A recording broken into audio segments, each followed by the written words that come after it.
30 तक चला solution class जो है वो कंप्लीट हो चुकी थी। अब 31 से हम लोग कंटिन्यू करते हैं, ठीक है। सवाल है थर्मोकपल रिक्त स्थान है द्वारा बनाया जाता है। तो थर्मोकपल जो होती है वो दो अलग अलग यानी दो भिन्न धातुओं के द्वारा बनाई जाती है, ठीक है। नेक्स्ट सवाल है दिन में सिलिका जेल का रंग क्या होता है। तो सिलिका जो जेल होती है शुष्क अवस्था में ये नीले कलर का होता है या सफ़ेद भी हो सकता है, लेकिन इसको ट्रांसफार्मर के ब्रीदर में इसका इस्तेमाल किया जाता है। जैसे जैसे मॉइस्चर को ये सोखने लगता है, मॉइस्चर सोखने के बाद ये पिंक कलर का हो जाता है यानी गुलाबी कलर का। तब ये विजुअली दिखाई देता है, ऐसे कंटेनर में रखा जाता है ग्लास वाले में, जिसमें दिखाई देता है ट्रांसपेरेंट जो होती है डब्बे, उस बॉक्स में रखा जाता है ताकि देख के विजुअली देख के इसको चेंज किया जा सके। अगला सवाल है धारा ट्रांसफार्मर की द्वितीयक धारा के मानक मान क्या है। सीटी यानी करंट ट्रांसफार्मर, करंट ट्रांसफार्मर के सेकेंडरी में जो करंट होती है उसका मानक मान होता है 5 एम्पियर।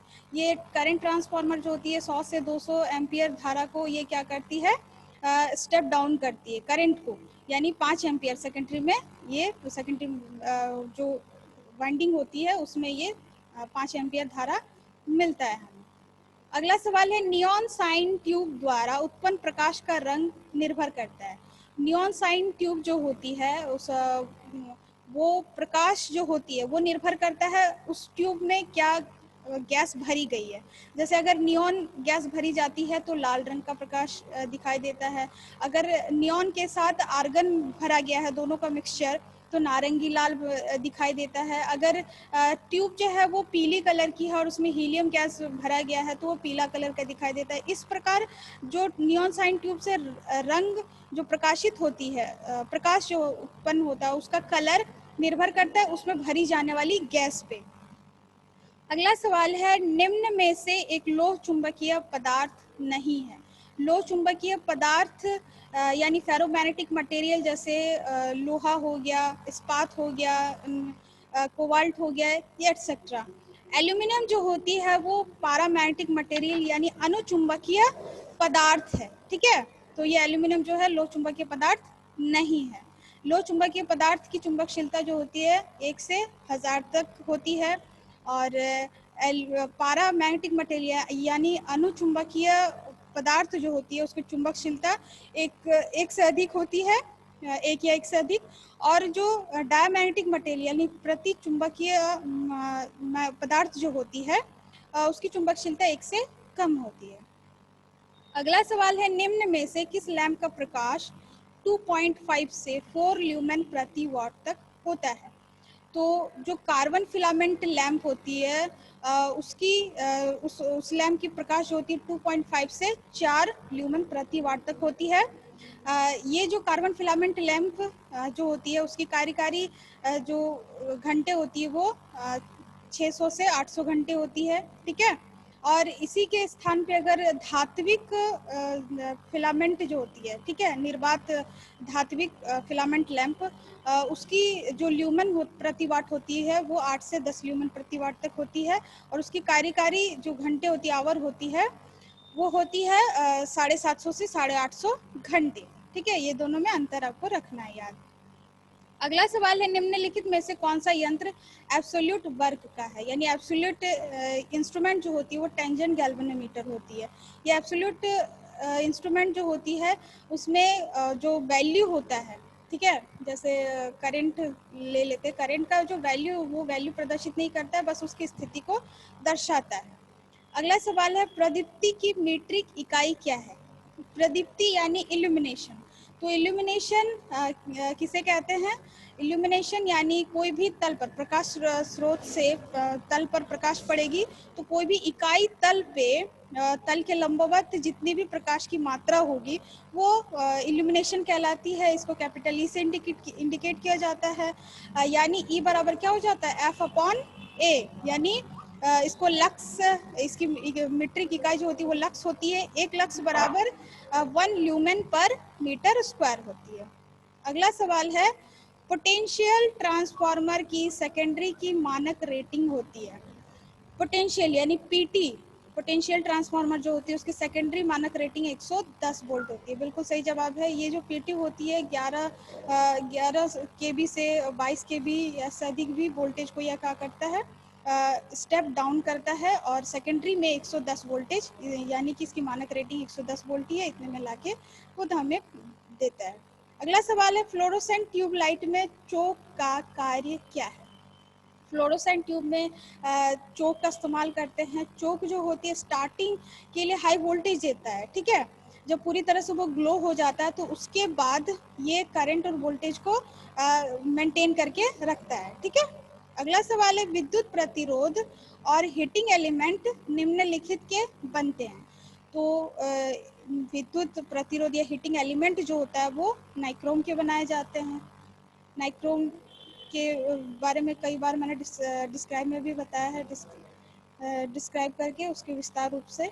नेक्स्ट सवाल है मिक्सर की प्रचलन गति कितनी होती है। मिक्सर यानी घरों पे इस्तेमाल करने वाली, जिसमें आप मिक्सर ग्राइंडर यानी जो मसाले वगैरह पीसते हैं, ठीक है, वो मिक्सर या जूस बनाते हैं। तो ये मिक्सचर जो होती है उनकी प्रचलन गति काफ़ी हाई होती है, यानी 3000 से 12,000 आरपीएम होती है। ये इसमें जो मोटर यूज़ होती है यूनिवर्सल में सीरीज प्रकार का मोटर उपयोग किया जाता है, ये आपको याद रखना है। अगला सवाल है यदि कई पतले केबल्स को एक साथ स्थापित करना हो तो उपयुक्त विधि क्या है। बहुत सारे पतले केबल आप लोगों ने देखा होगा कि बहुत सारे पतले पतले केबल जो होते हैं उसको एक साथ यानी जितने भी सारे हैं कहीं इधर उधर ना हो जाए, फंस ना जाए, टूट ना जाए, इस वजह से भी क्या किया जाता है कि सारे को एक साथ बॉन्डिंग मतलब एक साथ रख के रखा जाता है।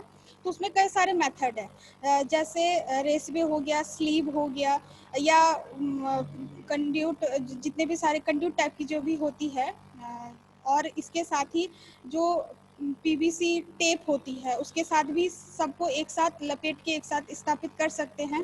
तो रेसवे और स्लीव और पीवीसी ये तीनों विधि से आप कई सारे पतले केबल्स को एक साथ स्थापित कर सकते हैं, ठीक है, इकट्ठा करके एक जगह पे। नेक्स्ट सवाल है लग को केबल के समापक सिरे पर कसने के लिए क्या प्रयोग किया जाता है। लग, विभिन्न प्रकार के लग होते हैं। तो केबल के जो टर्मिनल होते हैं, ठीक है, समापक सिरे पर उसको कसने के लिए क्रिम्पिंग प्लायर्स का उपयोग किया जाता है, जिसके द्वारा क्रिम किया जाता है उसको लग को फिक्स करने के लिए। जो केबल का आखिरी सिरा होता है, टर्मिनल होता है, उसको लग पे लगाने के लिए, जिसको क्रिम्पिंग टूल भी आप लोग कह सकते हैं, यानी क्रिम्पिंग प्लायर्स का प्रयोग किया जाता है। नेक्स्ट सवाल है light house, search light, cinema घर, प्रोजेक्टर में कौन सा लैंप यूज किया जाता है। लाइट हाउस हो गया, सर्च लाइट, सिनेमा घर में, इन सब में जो लैंप का यूज किया जाता है वो कार्बन आर्क लैंप होता है। कार्बन आर्क लैंप में दो इलेक्ट्रोड होते हैं, इसके बीच जो होती है गैपिंग जो होती है 1.5 से 6 mm के बीच गैपिंग होता है। जब इसमें से वोल्टेज दिया जाता है तो उन दोनों के बीच, दोनों इलेक्ट्रोड के बीच एक आर्क उत्पन्न होता है, वो आर्क प्रकाश के रूप में उत्पन्न हो जाता है, ठीक है। और ये जो दो कार्बन आर्क होते हैं, कार्बन के ही इलेक्ट्रोड जो होते हैं, जो एक पॉजिटिव बनाया जाता है और एक नेगेटिव, पॉजिटिव वाला नेगेटिव की अपेक्षा दुगुनी मोटाई की होती है, और इसमें जो उत्पन्न करता है प्रकाश वो 85% होता है पॉजिटिव इलेक्ट्रोड, और नेगेटिव जो होती है वो 10%, और आर्क से सिर्फ 5% प्रकाश उत्पन्न होता है। ये कार्बन आर्क लैंप जो होती है light house, search light, cinema घर, प्रोजेक्टर में इसका इस्तेमाल किया जाता है। नेक्स्ट सवाल है व्हीटस्टोन ब्रिज में कितने प्रतिरोधक लगाए जाते हैं। व्हीटस्टोन ब्रिज जिसमें अननोन रेजिस्टेंस को मेजर करने के लिए इसका उपयोग किया जाता है, और इसमें 4 प्रतिरोधक लगाए जाते हैं।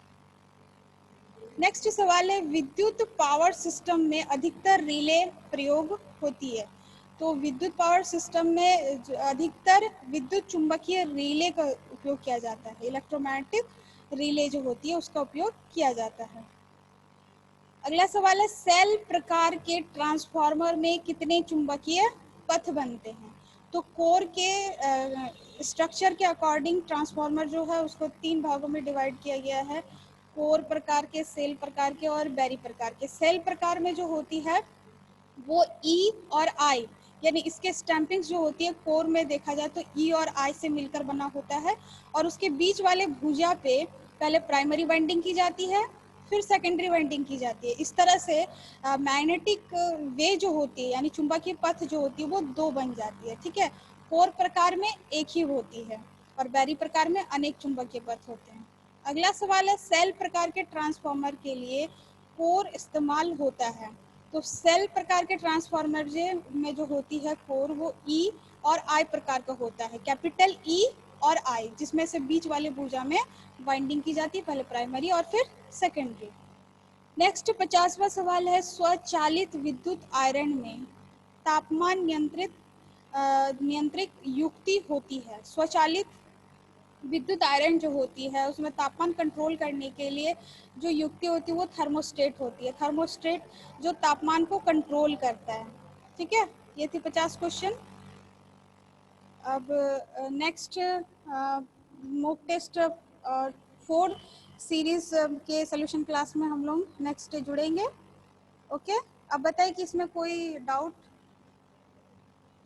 No ma'am. ओके, धन्यवाद।